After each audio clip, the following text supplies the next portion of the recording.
Coming up on the Q30 Newscast, cyber attack threats are at an all-time high due to Russia's invasion of the Ukraine. And Governor Ned Lamont signed a new piece of legislation this week that will be sure to make Connecticut drivers happy. Find out the bill that will add money into your pocket. And 5 members of the Quinnipiac law community were just nominated to Connecticut's Superior Court. Plus, find out why some Quinnipiac University students woke up with a $200 fine in their email this morning. All that and more. The Q30 Newscast starts right now.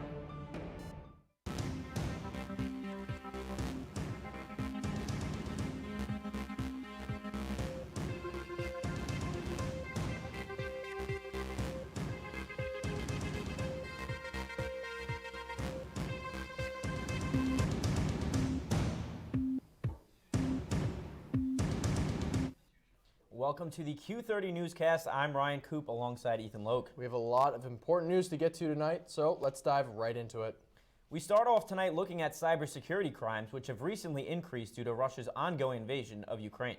Q30 reporter Olivia Cattell sat down with Frederick Scholl, Quinnipiac University's program director for the Master of Sciences in Cybersecurity, to learn more. While the conflict in Ukraine is happening overseas, the threat of cybersecurity attacks is increasing here in the U.S. Attacks can be carried out in many ways, including phishing emails or fake donation websites for Ukraine. And so one thing you're going to see is a lot of fake sites being set up to collect relief funds for people in Ukraine. I haven't really looked, but I'm sure there are going to be many fake sites with slight misspellings of the word UNICEF. Professor Scholl recommends ensuring that websites you use are trusted and secure before you visit them. The only kind of sites I would go to are sites that are where you get referred either from somebody that you trust and understands the situation, or you could go to a trusted site, and if they have a link to a site where you can contribute, then that's probably your best bet for staying safe. While anyone has the possibility of encountering an attack, the older population is targeted at a much higher rate than others. They're not against student age people, they're against people that are over 60. And I think there's 2 reasons. 1, they're probably less computer savvy, and then probably 2, they probably have more money than the typical student. Russia is the leading country for carrying out cyber attacks, and these can be seen on a much larger scale going forward. I'm 99% sure that we're going to see more attacks, not necessarily against individuals, but against infrastructure, against supply chain attacks. An anonymous group hacked into Russia's television network to spread the news about what's happening in Ukraine. Professor Scholl, however, thinks their good intentions may be dangerous and have permanent consequences. These gangs might be attacking Russian assets, but they may have nothing to do with the U.S. And so you've got third-party fire attacking a major nuclear power, and who knows who they're going to attribute that to. Future cyber attacks are difficult to predict, but Scholl believes open diplomatic communication, as well as being aware of the websites you visit, is the best way to avoid them. For Q30 News, I'm Olivia Cattell. Member of the university's religious life held a teach-in about the war in Ukraine today. The conversation answered questions such as what the consequences of global conflict are for members of the Quinnipiac community, how students, faculty, staff, and local communities are helping to address long-standing challenges, and how to create and embrace opportunities for meaningful engagement based on respect and cultural humility. The discussion was moderated by the Vice President for Equity, Inclusion, and Leadership Development, Don Sawyer. Our students have to be comfortable with the gray, and they have to be able to wade into complexity, and they have to just feel at home. Complex situations, these are incredibly complex situations and systems, will require complex responses. Quinnipiac University has announced that starting on April 7th, students can talk to counselors from the Women and Family Center about any type of sexual violence they've experienced. Students can find these counseling services on the Mount Carmel campus in the Center for Communications and Engineering, room 110. Counseling services will be held every other Tuesday and will be completely confidential and free for all students. Hepsiva Rajan has more. The reason why I think it's important for us to talk about sexual violence and to allow folks who have gone through it to share their stories and to let people know that this does affect people regardless of race, gender, ethnicity, sexual orientation. It doesn't matter. It's something that affects all our community members. So let's talk about it and let's all come together to help prevent it from happening. Quinnipiac University students that did not receive or upload evidence of a booster shot by submitting an updated vaccine card or booster paperwork to their student health portals received an email today. Students were hit with a $200 fine charged to their accounts on self-service. Outstanding balances result in financial holds and can lead to a late fee charge. This can prevent students from registering for classes, adding or dropping a class, receiving final grades, and more. It is another week, so let's take a look at the updated COVID numbers across Quinnipiac's campus. As of Monday, March 28th, there has been an increase since last week. There are currently 22 active cases on campus, with 18 of these cases from the last 7 days.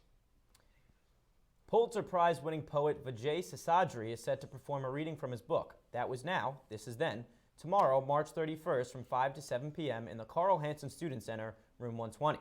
This program is free and open to the public. However, registration for the program is required and available on Quinnipiac's website. Masks will be required at this event. Yale New Haven Health is expected to hold a press conference tomorrow to announce a groundbreaking partnership with 4 local universities. The 4 universities include Quinnipiac, Fairfield, Gateway Community College, and Southern Connecticut State.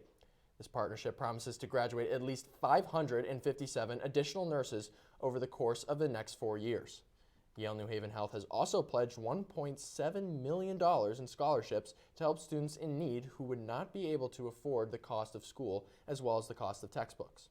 This press conference is scheduled to take place tomorrow at 1:30 at the Yale New Haven Hospital.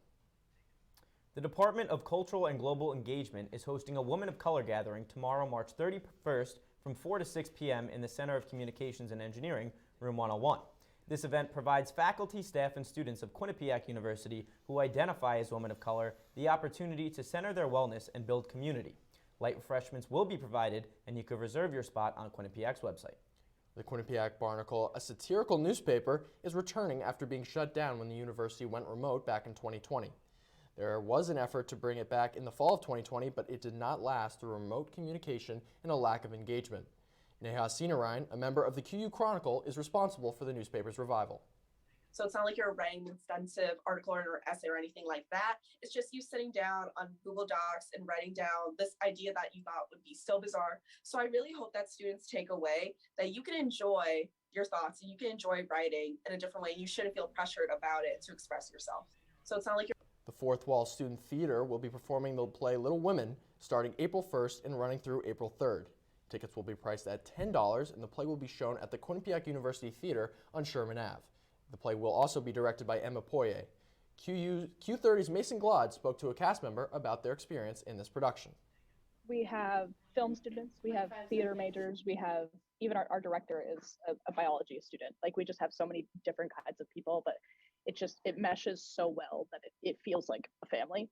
And that family aspect helps because, you know, Little Women is about a family, and it works really well because we feel that it's not so hard to act when you really enjoy spending time with the people that you're working with. The Quinnipiac Law Mock Trial team is once again advancing to the national tournament. For the second consecutive year, Quinnipiac was crowned co-champion of the New England Regional Competition. This year was a game changer as it was the first time ever that Quinnipiac shared the co-champion with, well, itself. Both of the teams the university sent were crowned co-champions after they both defeated Harvard in the final rounds. The two teams were a part of a 22-team, 12-school competition. Each of the 15 regions crowned 2 regional champions, and the top 30 teams move on to compete in the national championships in Texas beginning on March 30th. The Quinnipiac Car Club raised more than $5,000 this past Sunday at its 4th annual Spring Car Show. The event featured food trucks, music, and lots of cars. All the money raised will be donated to support the humanitarian crisis in the Ukraine, as well as the Breast Cancer Research Foundation. The two charities were chosen due to certain members in the car club having first or second-hand experiences with those two issues. Quinnipiac University President Judy Olian was the guest speaker at today's Student Government Association meeting.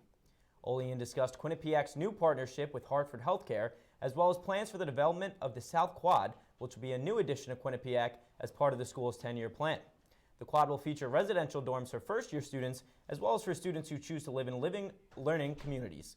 Olian also addressed how to fix certain issues on Quinnipiac's campus, such as the decline in college students' mental health, which has been noticed nationwide, as well as the drop-off in attendance at certain in-person events post-COVID, such as Q30 and the Big Event.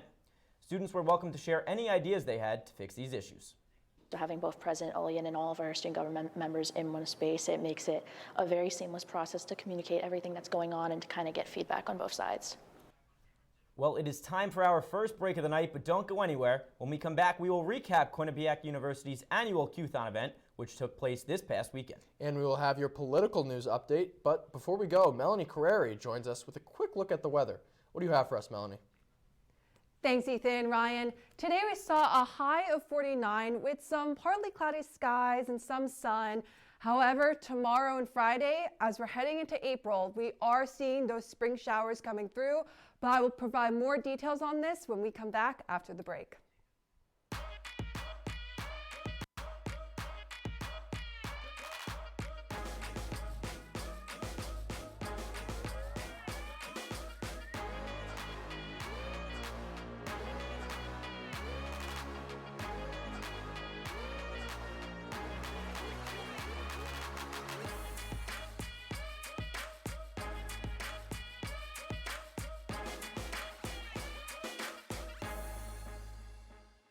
I think it's just vapor with flavor. It won't hurt my kid like cigarettes, right? Vaping is safer than smoking, isn't it? There's really not even that much nicotine in them, right? My kid? My kid knows it's dangerous. Get your head out of the cloud. Today, nearly 8,000 kids will start vaping, maybe even yours. Learn about the dangers at talkaboutvaping.org. Meet the scan, a simple procedure whose mission is to detect lung cancer early.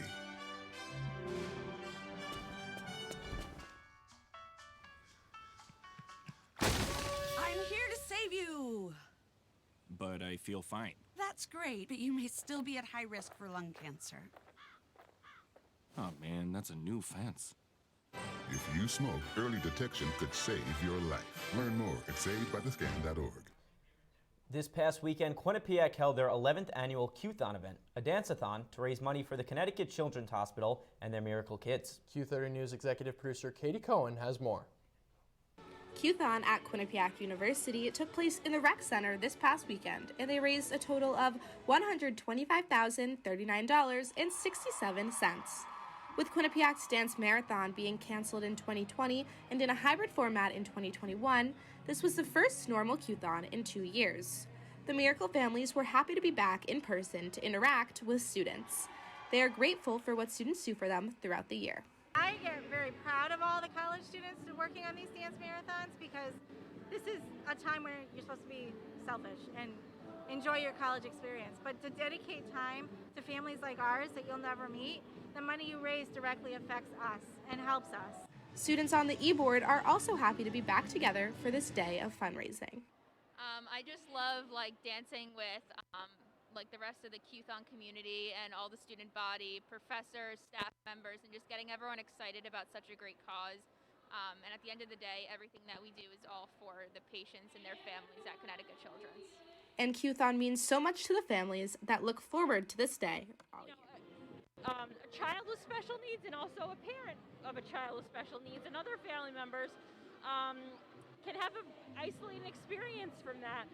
And coming to an event like this where you meet so many people who want to celebrate your child and connect with you, it really fills that empty space for us, and it makes me feel like my world is just so much bigger in terms of support. With Q-thon 2022 wrapping up, it's time for the committee to start planning Q-thon 2023. For Q30 News, I'm Katie Cohen. 5 members of the Quinnipiac University law community were nominated to the Connecticut Superior Court, the state trial court of general jurisdiction. Of the 22 nominees Governor Ned Lamont submitted to the Connecticut General Assembly, nearly a quarter are Quinnipiac alumni and administrators.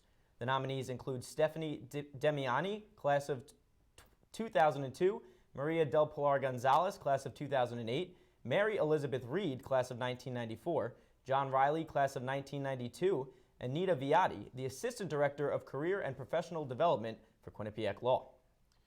Drivers across the state of Connecticut are getting some good news and are going to have more money in their pockets soon.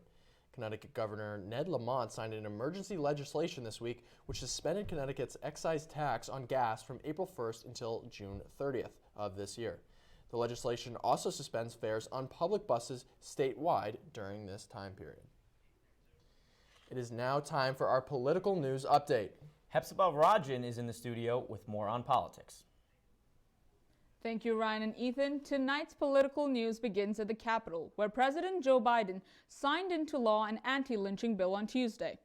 The Emmett Till Anti-Lynch Act of 2022 amends the U.S. Code, making lynching a federal crime, punishable by up to 30 years in prison. The earliest attempt to pass a similar bill was made by North Carolina Representative George Henry White on the floor of the House in 1900. This bill comes after more than 200 tried and failed attempts by multiple lawmakers. Black people were terrorized by lynching, and more than 4,400 blacks died. Biden emphasized that this law was for victims of racial crimes everywhere. The budget plan for the next fiscal year has been released, and it includes some major changes. The $5.8 trillion plan reflects measures to improve infrastructure and healthcare, among other things. The proposed budget talks about increasing tax rates for corporations and a new minimum 20% tax on the wealthiest Americans. As the Russia-Ukraine war continues to escalate, nearly $773 billion have been requested for military spending. The budget involves more funding for the Transportation Department, FDA, and for environmental agencies to better address climate change on some of the biggest differences from last year's budget is the $1.3 trillion decrease. Biden called it, quote, the largest one-year reduction in the deficit in U.S. history, end quote.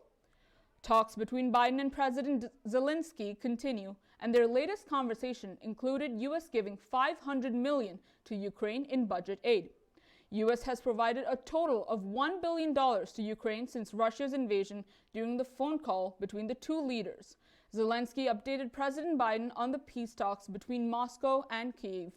In a statement released by the White House, they said, quote, the leaders discussed how the United States is working around the clock to fulfill the main security assistance requests by Ukraine, the critical effects those weapons have had on the conflict, and continued efforts by the United States with allies and partners to identify additional capabilities to help the Ukrainian military defend its country, end quote. More defense systems may be provided to the Ukraine in the near future. The latest findings in the January 6th insurrection show an 8-hour gap in Trump's phone records. The interval, extending from after 11 a.m. to 7 p.m., is also reflected in the switchboard and a daily record of the president's activities. This raises questions for the committee, like whether Trump's actions were deliberate and whether he bypassed official channels intentionally. The committee is set to talk to Ivanka Trump's husband, Jared Kushner, on Thursday. It remains unknown whether Ivanka has complied with the committee's request to interview her so far. The House panel has spoken to 800 witnesses and continues to receive records from the National Archives and other sources. That's the latest from the Hill. Let's return to the desk. Great stuff, Hepzibah. It is time for our second break of the night. But stick with us, because when we get back, we'll take a look at the international news of the week and have your full 7-day forecast. Honey, what I think you need is a socket wrench. I played JV basketball. I'm sorry. I don't think it looks right. This is good, and it's all good, baby. Is it really all good?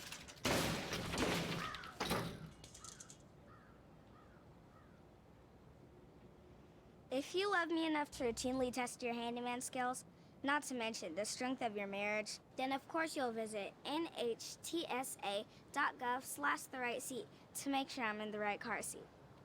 I'm gonna call my dad. I know what you're thinking. I need a job. I need a new career. Well, I've been there. I've been there. I've been there. I wasn't happy with what I was doing. After high school, I didn't have a plan. I just wanted to start working. I got laid off twice, but you gotta keep going. You just need the right skills. Find an apprenticeship. I found a 2-year IT program. I found a medical course online. I'm now a consultant in the tech space. You have more options than you think. You can do this. You will find something. You will find something new.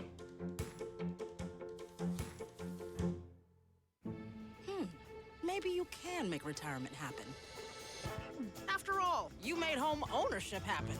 homeschooling yourself on loans, beefing up your credit score. So I'm pre-approved. You were like, yes! Sorry. Color coding listings, ticking boxes, and flushing every toilet in a 20-mile radius. Home sweet home.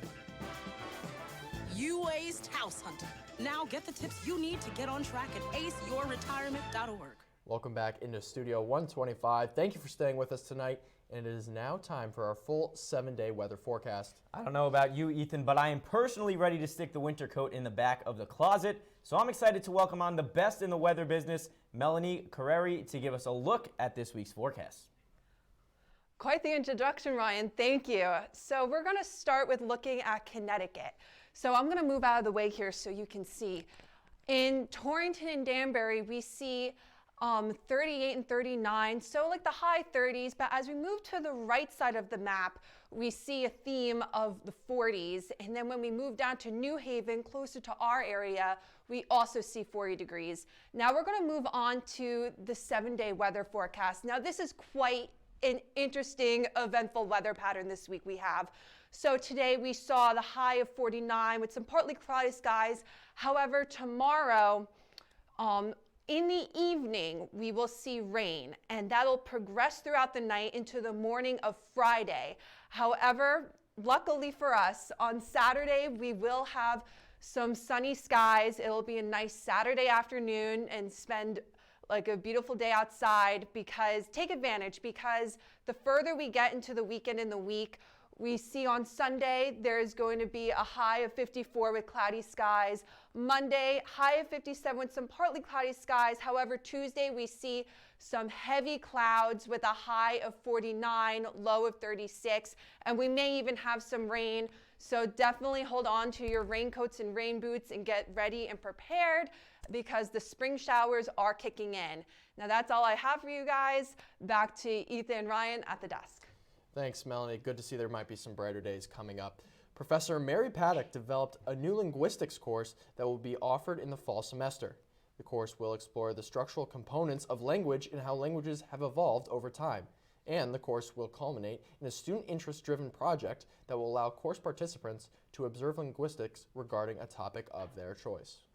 So the new course that I'm teaching is called Introduction to Language Studies, and it's basically a linguistics course. But it's at the introductory level, so there's no expectation of any understanding of linguistics prior to coming to the class. But it's a class that looks at what languages are made of, where they come from, and ways to describe languages that spans across lots of different kinds of languages. And now it's time for our international news update. Joining us live in studio is Heather Owen to give us the latest in what's going on around the world. Take it away, Heather. Thanks, Ethan and Ryan. Finland National Railways has announced that starting Monday, the train between Helsinki and St. Petersburg, Russia, will be suspended.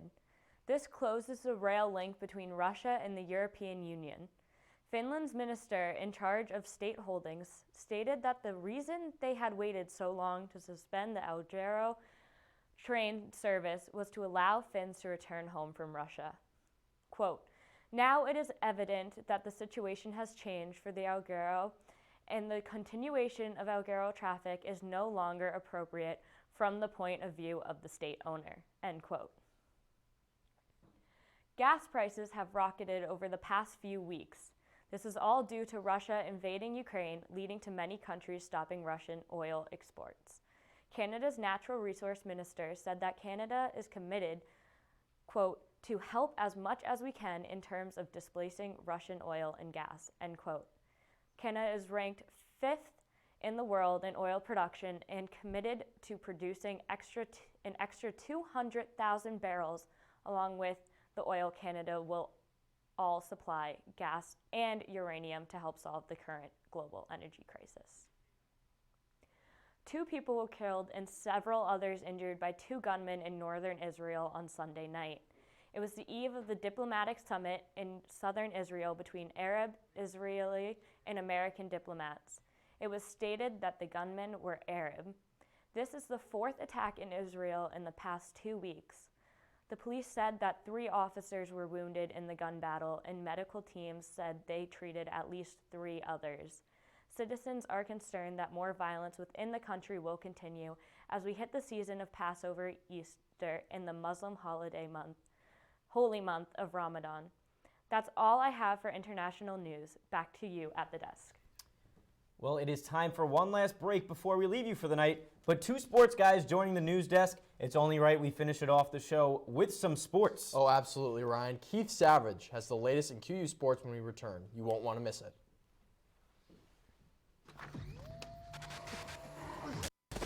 Multiple studies have shown that marijuana can slow both driver reaction and response time, which can be really dangerous.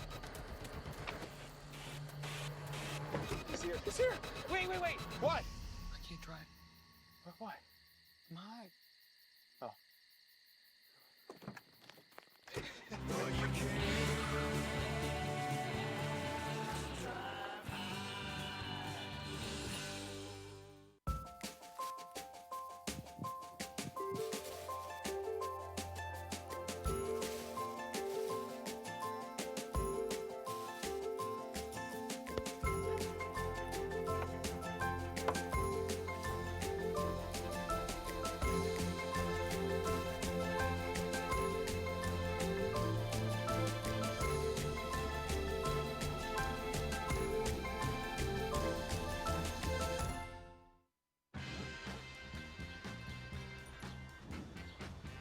When we adopt a shelter pet, we discover they're a unique mix of all kinds of things. Come on, Drew, spot me on this last one. There it is.